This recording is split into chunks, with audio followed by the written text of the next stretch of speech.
आप सभी का हमारे चैनल में स्वागत है। आज हम लोग बिजनेस अकाउंटिंग के बारे में सीखने चल रहे हैं। बिजनेस अकाउंटिंग क्या होता है? देखिए, आजकल सबसे ज्यादातर हम लोग देख रहे हैं, गांव हो या शहर हो, हर जगह पे लोग बिजनेस कर रहे हैं। तो बिजनेस में सबसे महत्वपूर्ण चीज होता है कि उस बिजनेस में उनका हिसाब किताब वो एक सही तरीके से रखना, क्योंकि बिजनेस करने वाला हर इंसान प्रॉफिट लॉस और उसके वित्तीय अवस्था से उसे अवगत होना होता है। बिकॉज जितने भी बिजनेसमैन हैं वो बिजनेस करते हैं तो उन्हें अपने बिजनेस का प्रॉफिट लॉस और उसकी वित्तीय अवस्था से उसे अवगत होना जरूरी होता है। तो ये हम कैसे करेंगे? इसके लिए हमारे पास एक पूरा अकाउंटिंग है, उसका एक सिस्टम है, जिस सिस्टम को फॉलो करने के बाद एक्चुअली आप अपने बिजनेस के प्रॉफिट लॉस और उसके फाइनेंशियल पोजीशन से अवगत हो पाएंगे। तो आज हम लोग इसी चीज के बारे में डिस्कस करने जा रहे हैं कि अगर हमारी खुद की व्यवसाय है तो हम अपने व्यवसाय में, अपने बिजनेस में एक्चुअली प्रॉफिट लॉस या उसके वित्तीय अवस्था को कैसे निकाल या समझ पाएंगे। तो ये बहुत ही सिंपल तरीके से हम लोग अकाउंटिंग की जानकारी लेंगे, जिसका हमने टॉपिक रखा है अकाउंटिंग बेसिक्स, और इसमें हम लोग शुरू करते हैं अकाउंटिंग से। अकाउंटिंग के बारे में कहा गया है कि accounting is an art. Accounting एक कला है जिसमें हम व्यवसाय में होने वाली लेन देन संबंधित जानकारियों को एक सिस्टमैटिक तरीके से रिकॉर्ड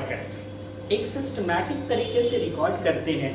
उसके बाद उसे क्लासिफाई, समराइज करके और फिर हम उसे इंटरप्रेट करते हैं। इंटरप्रेट मतलब उसे एक सही रूप में अनुवाद करते हैं, जिससे कि हमें बिजनेस के प्रॉफिट लॉस और उसकी वित्तीय अवस्था से अवगत हो सके। तो एक सफल व्यवसायी होने के लिए अपने व्यवसाय का हिसाब किताब सही तरीके से रखना बहुत जरूरी होता है। तो चलिए, बहुत ही आसान भाषा में और बहुत ही आसान तरीके से आज हम लोग अकाउंटिंग को समझते हैं और करते हैं। सो लेट्स, फर्स्ट टॉपिक था हमारा इंट्रोडक्शन टू अकाउंटिंग, जिसके बारे में हमने डिस्कस कर लिया। दूसरा है basic terms. If we have to enter in accounting world we must be familiar with the accounting terms. हमें अकाउंटिंग टर्म्स से फैमिलियर होना जरूरी है। तो चलिए, हम इस पूरी अकाउंटिंग सिस्टम को एक व्यवसाय के शुरू करने से लेके उसके चलने तक के बीच की जो भी आपके इवेंट्स हो रहे होते हैं, जो भी एक्टिविटीज हो रहे हैं, उसको ध्यान में रखते हुए समझने की कोशिश करते हैं। तो मान लीजिए आपकी अपनी एक व्यवसाय शुरू करेंगे या आप करने वाले हैं। तो आप बिजनेस जब शुरू करते हो तो सबसे पहले आपको व्यवसाय शुरू करने के लिए आपके माइंड में एक चीज आती है कि हम उसके लिए पूंजी का जुगाड़ करते हैं। तो उसके लिए आपके जहन में एक बजट तैयार होता है, मतलब एक रफ आइडिया तैयार होता है कि मुझे इस व्यवसाय को खड़ा करने के लिए एक पर्टिकुलर पूंजी की जरूरत होती है, माने पैसे की जरूरत होती है। अब आप उसका हिसाब किताब अपने मन में या अपने रिश्तेदारों के साथ सुन के समझ के कर लेते हैं। अब आपने मान लो कि एक सिंपल सी बात करते हैं जो आज के समय में आम है, हम एक मोबाइल की दुकान खोलने चले। We are going to start a mobile shop. अब एक मोबाइल शॉप को स्टार्ट करने के लिए हमारी क्या क्या रिक्वायरमेंट होगी, तो हम लोग उस चीज को, आप प्रोजेक्ट तैयार करते हो और उसके बाद आपको एक अमाउंट की जरूरत होती है। मान लेते हैं कि आपको अपने बिजनेस, जिसका नाम आपने रखा mobile world, you are just going to start your own business और इसका नाम है मोबाइल वर्ल्ड। अब यहाँ पे इस बिजनेस के लिए सबसे पहले आपको ध्यान में आता है कि इस बिजनेस को शुरू करने के लिए आपको एक पूंजी की जरूरत है। मान लो हमारा 10 लाख रुपए लगता है, 10 लाख रुपए से 10 लाख की जरूरत है। You have to start that business. अब इस 10 लाख में आप पहले खुद को देखते हो कि आपके पास वो कितनी मनी है। तो आप देख के बताते हो कि चलो मेरे पास 6 लाख रुपए अवेलेबल है। इस 6 लाख जो है वो आपकी अपने पास की पूंजी, मतलब आपकी जो बिजनेस शुरू कर रहे हैं, इसे हम लोग अकाउंटिंग की भाषा में कैपिटल कहते हैं। This term is called capital. इसे हम लोग कैपिटल कहते हैं। उसके बाद आपको बिजनेस शुरू करने के लिए और भी पैसे की जरूरत है, क्योंकि आपको अपने बिजनेस शुरू करने के लिए 10 लाख रुपए चाहिए होगा। 6 लाख आपके पास खुद था, 4 लाख आपको और जरूरत है। तो ये 4 लाख आप किसी से रेंडर करते हैं, मतलब आपने उधार में किसी से लिया। अब यहाँ पे उधार में आप कहीं से भी ले सकते हैं। आप किसी फाइनेंशियल इंस्टीट्यूशन का हेल्प ले सकते हैं, किसी बैंक का हेल्प ले सकते हैं, रिलेटिव्स का हेल्प ले सकते हैं, या फिर आप उस पार्टी से हेल्प ले सकते हो जिससे आपको गुड्स उठाने हैं। गुड्स माने सामान उठाने हैं बिजनेस। तो ये सारी चीजों के बाद आपने टोटल 10 लाख बना लिया अपने बिजनेस को स्टार्ट देने। अब हमने आपकी अपनी पूंजी को कैपिटल का नाम दिया है, जिसे हम अकाउंटिंग में कैपिटल या पूंजी बोलते हैं। बाकी जो अमाउंट है उसको आप बोलते हैं लायबिलिटी। और इस तरह से आपकी टोटल बिजनेस हो गई 10 लाख की, जिसे हम लोग अकाउंटिंग की भाषा में बोलेंगे एसेट्स। तो यहाँ पे बहुत ही छोटा सा इक्वेशन हो गया, assets equals to capital plus liability. अब एसेट्स को हिंदी में संपत्ति कहते हैं, और एसेट दो तरह के होते हैं बिजनेस में। एक आपका फिक्स्ड एसेट्स और दूसरा आपका करेंट एसेट्स होता है। फिक्स एसेट्स को हम लोग हिंदी में अचल संपत्ति कहते हैं और करेंट एसेट्स को चल संपत्ति कहते हैं। अचल संपत्ति क्या होता है? तो अचल संपत्ति वैसे संपत्ति को कहते हैं जो आपने अपने बिजनेस में इन्वेस्ट किया है तब तक के लिए जब तक आपकी बिजनेस सस्टेन करेगी, मतलब चलती रहेंगी। जैसे आपने कोई शॉप को रेंट पे लिया होगा, हायर किया होगा, या आपने बिल्डिंग परचेज करी होगी, उसमें आपने फर्नीचर लगाया होगा, उसमें कुछ मशीनरीज लगाए होंगे, ये सारे फिक्स्ड एसेट्स। आपने अपने बिल्डिंग, अपने उस शॉप को खड़ा करने में जो भी चीजें आपने लगाई होंगी, जो कि हिंदी में कहे तो अचल हैं, तो तब तक रहेंगे जब तक आपका बिजनेस चलेगा, उसे हम लोग फिक्स्ड एसेट्स कहते हैं। करंट एसेट्स की बात करें तो करंट एसेट्स को हम लोग हिंदी में चल संपत्ति कहते हैं। वैसे एसेट्स जो बिजनेस में होता ही है मूव करने के लिए, जैसे आपके बिजनेस में गुड्स जो आपने कहीं से उठा के लाए होंगे या मैन्युफैक्चर करके लाए होंगे, जिसे आपको सेल करना है, या आपके पास पड़ा हुआ कैश जो मूवेबल है, आपके बैंक में पड़ा हुआ पैसा जो आप बैंक से विड्रॉ करोगे फर्दर पर्पस के लिए, तो ऐसी चीजों को हम लोग करेंट एसेट्स करते हैं। बिजनेस में सबसे महत्वपूर्ण दो वर्ड आप यूज करोगे, परचेज और सेल, जो कॉमन है। आप बोलते हैं परचेज माने खरीदारी, सेल माने बिक्री। परचेज, अब परचेज भी दो टाइप के होंगे, एक आपका कैश परचेज और दूसरा क्रेडिट परचेज। कैश परचेज किसको कहोगे? तो नगद में आप खरीदारी करते हैं उसे कैश परचेज कहते हैं। अगर किसी पार्टी से आप क्रेडिट पे परचेजिंग करते हैं, मतलब उधार में लेते हैं, उसे हम क्रेडिट परचेज कहेंगे। सेल्स के साथ भी दो चीजें आती हैं, एक होता है आपका कैश सेल्स नगद बिक्री, और एक होता है क्रेडिट सेल मतलब उधार बिक्री। तो हमने आपको परचेज सेल से भी रूबरू करा दिया। अब बिजनेस में आप जिस पार्टी से उधार में भी माल उठाएंगे और किसी पार्टी से आप उधार में माल बेचेंगे, तो ये दो टर्म्स को हम लोग क्रेडिटर एंड डेबिटर कहते हैं। तो हमने आपको कैपिटल लायबिलिटी एसेट्स के बाद अगला परचेज बताया, फिर हमने आपको सेल्स बताया, उसके बाद आते हैं हम लोग क्रेडिटर सेक्शन पे, और फिर हम लोग पढ़ेंगे डेबिटर।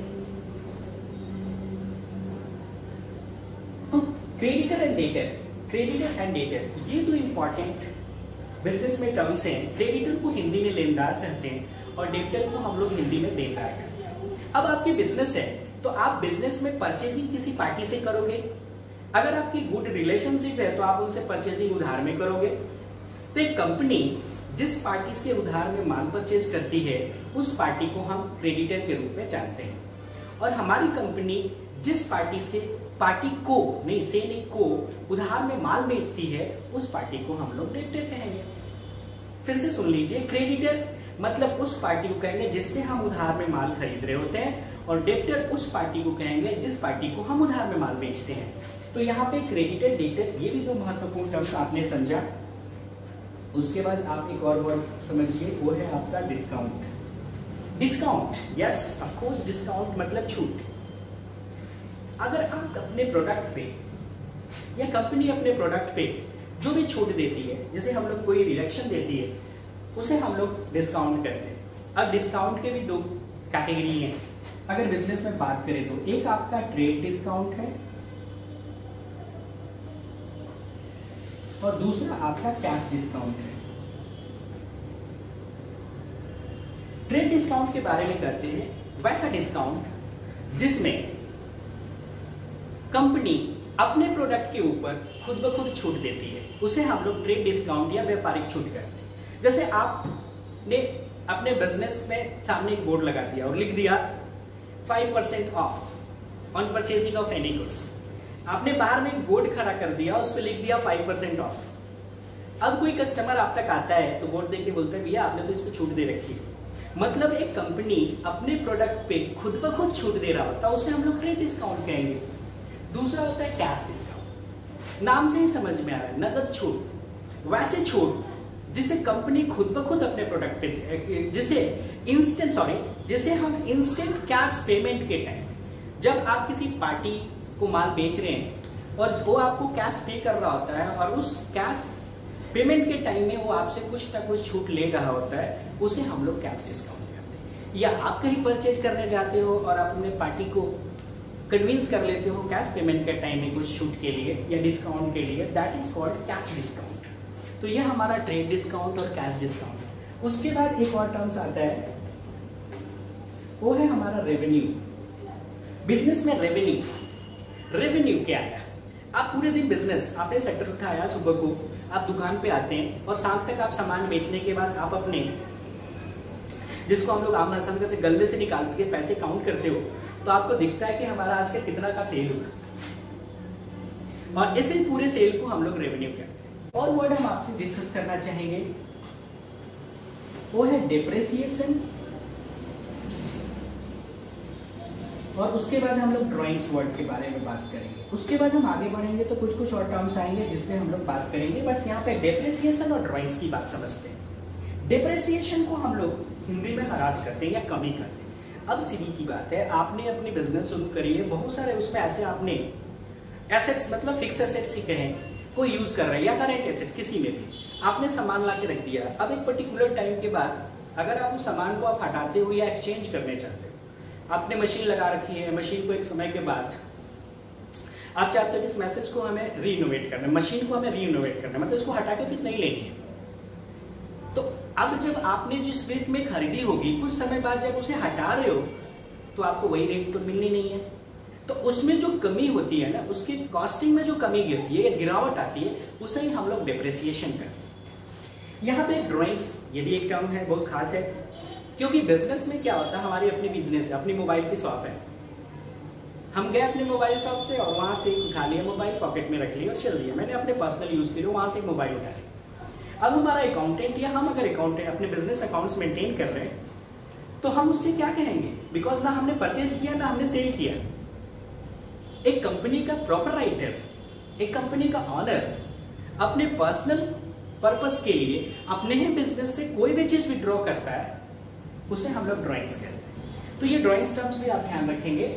उसके बाद हम लोग एक और भी चीजें होती है बिजनेस में, अक्सर आप किसी पार्टी को माल बेचते हो उधार में, और आप जब उस पार्टी को उधार में माल बेचते हैं, उसके बाद बहुत समय हो जाता है एंड अब दिखता है आपको कि अब वो पैसे रिटर्न नहीं हो रहे हैं, तो आप क्या करते हैं कि अब बोलते हैं ये डुबंत खाता। अब वो आपके लिए तो डुबंत हो गया, मतलब वो अकाउंटिंग की भाषा में बैड डेट्स के नाम से जाना जाता है, उसे हम लोग बैड डेट्स अकाउंट करते हैं। तो ये थे हमारे छोटे छोटे टर्म्स, जिस टर्म्स को ध्यान में रख के हम लोगों ने अकाउंटिंग को आगे बढ़ाना है।